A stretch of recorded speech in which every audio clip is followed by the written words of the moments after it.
Bezrat Hashem, écoutez cette vidéo. On va parler de quelque chose qui peut radicalement changer votre vie. Et pourtant, ce n'est pas du tout enseigné, diffusé. C'est vraiment à en tomber par terre. Ce principe, il est que les tzadikim, ils sont devenus des géants parce qu'ils avaient une arme que plein de gens n'ont pas. Cette arme, c'est quoi? C'est de savoir que les tzadikim avaient une armée d'anges avec eux. Je m'explique. Où l'homme il veut aller, on l'y emmène. La Torah, elle écrit ça dans la Gemara, c'est écrit dans Makot. Où l'homme il veut aller, on l'y emmène. Et le marché dit, mais attends, pourquoi tu me dis on l'y emmène? Dis-moi, Hachem l'emmène. On sait que d'après la Torah, la Emouna, c'est Hachem qui va te donner la chance de... Pourquoi on l'y emmène? Il y a plusieurs personnes. Et le marché il répond que chaque fois que tu dis à Hachem, je veux protéger mes yeux, je veux faire telle chose, tu crées un ange, et cet ange-là va t'aider à aller vers le but pour lequel tu pries, le but pour lequel tu exprimes ta volonté. Et en fait, si vous voyez par exemple Baba Saleh, il avait une armée d'anges qui lui protégeaient les yeux. Pourquoi nous on trouve ça surhumain? Parce que oui, c'est surhumain, mais par contre il a fait son travail de volonté. La seule part qu'Hachem te demande, c'est de vouloir. La seule part qui est entre tes mains, c'est la volonté. C'est ça qui est entre tes mains. Nous, on pense que c'est l'action. Et c'est pour ça qu'on tombe tous devant le Yetzer Hara. Parce qu'on pense que c'est l'action, notre travail. Et on va mettre tout en œuvre pour faire l'action et on tombe constamment. Alors que quand tu comprends que ce qu'Hachem il te donne dans les mains, c'est ta volonté. Et il n'y a que ta volonté qui va t'emmener. Parce que le Ribon Kol HaMaasim, le maître de toutes les actions, c'est Hachem. C'est lui le maître des actions. Et donc les tzadikim, ils ont pris toute leur vie un temps pour vouloir, pour travailler leur volonté. Parce que c'est pas juste, tout le monde veut des choses, mais il faut savoir travailler sa volonté. Plus tu vas fixer un temps. Et ça, c'est le Rav Shalom Aroush qui nous témoigne, qui dit c'est une promesse, je l'ai vu sur ma chair, en faisant 30 minutes tous les jours sur un sujet, en travaillant sa volonté, je suis sorti de tous mes mauvais traits de caractère. Un Rav vivant de nos jours, le Rav Shalom Aroush, témoigne sur lui et sur ses élèves que seulement 30 minutes, n'importe quelle heure de la journée, à n'importe quel moment, de faire 30 minutes sur un sujet, on sort de son mauvais trait de caractère. Imaginez cette promesse qu'on nous fait, mais encore une fois, vous avez compris, c'est que les tzadikim sont arrivés à des niveaux énormes parce qu'ils ont compris que tout dépendait de la volonté. Et donc ils ont voulu. À partir du moment où ils ont tellement voulu, ils avaient une armée d'anges qui les protégeait. Et c'est pour ça que nous, ça nous paraît surhumain. Nous, ça nous paraît complètement dingue. Et ce point-là, il faudrait le relier aussi à un autre point. Parce que quand tu travailles ta volonté, il faut qu'elle soit, Rabbi Nachman dit dans la Torah 52, que ta volonté, il faut qu'elle soit chazak, takif et tmidi, forte, constante et puissante. C'est-à-dire vraiment une volonté de feu. Et parfois, on va se dire, oui, moi je veux, mais peut-être pas autant que Baba Saleh, il voulait protéger ses yeux. Et donc à ce moment-là, il y a un travail à faire qui est de dire, Hachem, fais-moi ressentir ce que Baba Saleh il ressentait pour ne pas regarder. Fais-moi ressentir. Après, vous allez choisir votre tzaddik. Moi, je suis très attaché à Baba Saleh, donc c'est ça qui me renforce beaucoup. Mais chacun, il trouvera le tzaddik qui lui correspond. Par exemple, le Chafetz Chaim dans le Lashon Hara, chacun, il trouvera son tzaddik qui lui correspond. Et après, de dire, Hachem, fais-moi ressentir ce qu'il ressentait. Je veux vouloir. Donne-moi une volonté de feu. Je veux véritablement protéger mes yeux. Et là, tu crées un ange. Là, tu crées un ange. À chaque fois que tu répètes, je veux protéger mes yeux. Je veux protéger mes yeux. Tu crées un ange. Un ange. À la fin, tu as une armée d'anges qui t'aident à te protéger, qui t'aident à accomplir ce pourquoi tu pries, ce pourquoi tu exprimes ta volonté. Donc, c'est un conseil énorme.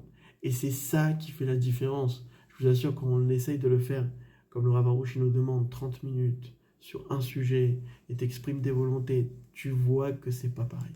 Tu vois l'aide du ciel, parce que nous, on pense que c'est l'action, on veut être celui qui a fait, mais pourtant, on comprend pas que non, ta part, c'est de vouloir. C'est Hachem qui fait les actions dans ce monde, Ribon Kol HaMaasim, le maître de toutes les actions. Si Hachem ne te donne pas la force de bouger, la force d'agir, tu ne peux pas agir. Pareil dans le corps humain, c'est comme ça que ça marche. T'envoies une information au cerveau, je veux bouger le bras va bouger. Mais encore une fois, c'est que tu as exprimé une volonté. Le bras qui bouge, c'est suite à la volonté que tu as exprimée au cerveau. Et Hachem nous fait comprendre comme ça, pareil dans le spirituel.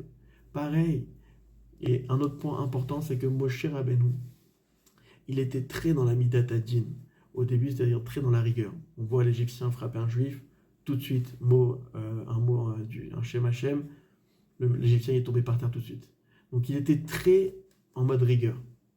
Et Hachem, il voulait faire travailler sur ça. À tel point que c'est écrit sur la faute du veau d'or. C'était une Gzerat Meler, un décret d'Hachem, que le Ham Israël tombe dans cette faute. C'est un décret divin que le Ham Israël tombe dans cette faute. Vous entendez ce que je suis en train de dire? Rashi dans la Gemara, Avodah Zarah, il dit ça. Et pourquoi? Parce que Hachem, il voulait faire comprendre à Moshe le plus grand des messages. Et ce message-là, il est pour vous maintenant. C'est quoi ce message?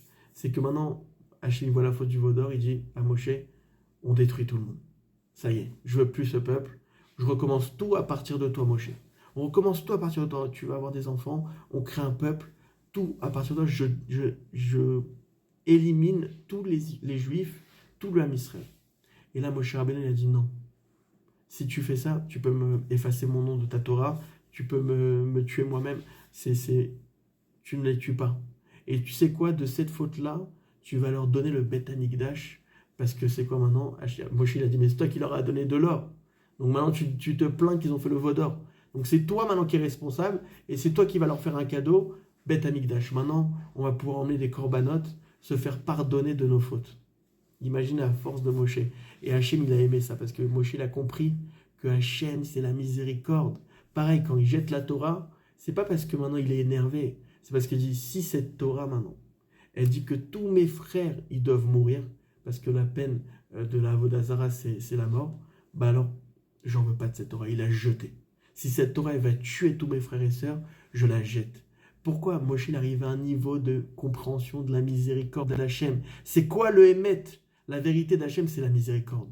Parce qu'il y a le Hémet que la Torah te dit, celui qui fait ça, il assis, celui qui fait ça, il est puni. Mais il y a le Hémet, la Hamito, la vérité absolue que Hachem, il veut que l'homme, il vive, que Hachem, il veut que l'âme Israël, il ait toutes les Yeshua, toutes les réussites, tout le bonheur de ce monde.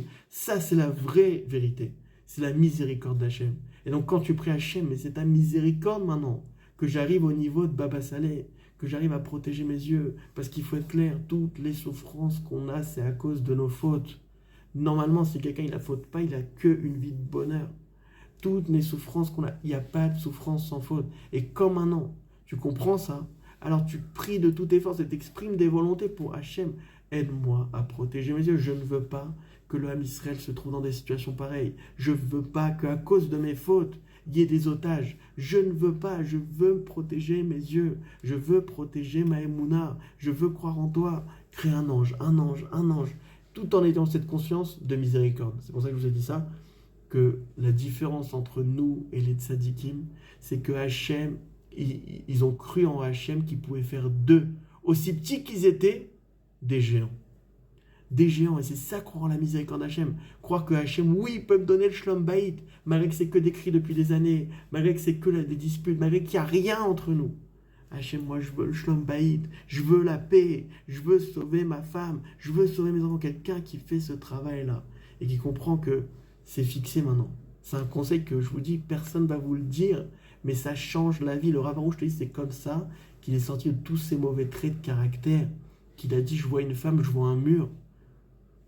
Comment on parle de quelqu'un qui a constamment le sourire à la bouche, qui est constamment heureux? Tout ça, il a atteint avec ce conseil-là. 30 minutes. Travaille ta volonté. Parce que c'est pas juste de vouloir, c'est de la travailler, de la façonner. Je veux, papa. Pourquoi je veux? Parce que c'est tellement important pour moi. C'est une question de vie ou de mort. Je veux tellement ne pas avoir des frères et sœurs en otage. Je veux tellement, pas à cause de mes fautes. Pas à cause de mes fautes. Je veux sauver le Ham Israël. Je veux que tout le monde connaisse ça. Et vraiment, diffuser ce message. Que les gens entendent des choses pareilles. Que les gens entendent qu'il y a des promesses. Il y a un sadique vivant qui te fait une promesse que tu peux atteindre les plus hauts niveaux. Ça existe aujourd'hui. Aujourd'hui, ça existe. Mais c'est complètement dingue. Je vous dis, même des rabbins, ils ne savent pas ça. Donc vraiment, diffuser ce message. Et Bezrat Hashem, on va faire que travailler ce point-là et que le diffuser. Chazak à tous, je compte sur vous. partager, qu'on amène une grande miséricorde sur le Ham Israël.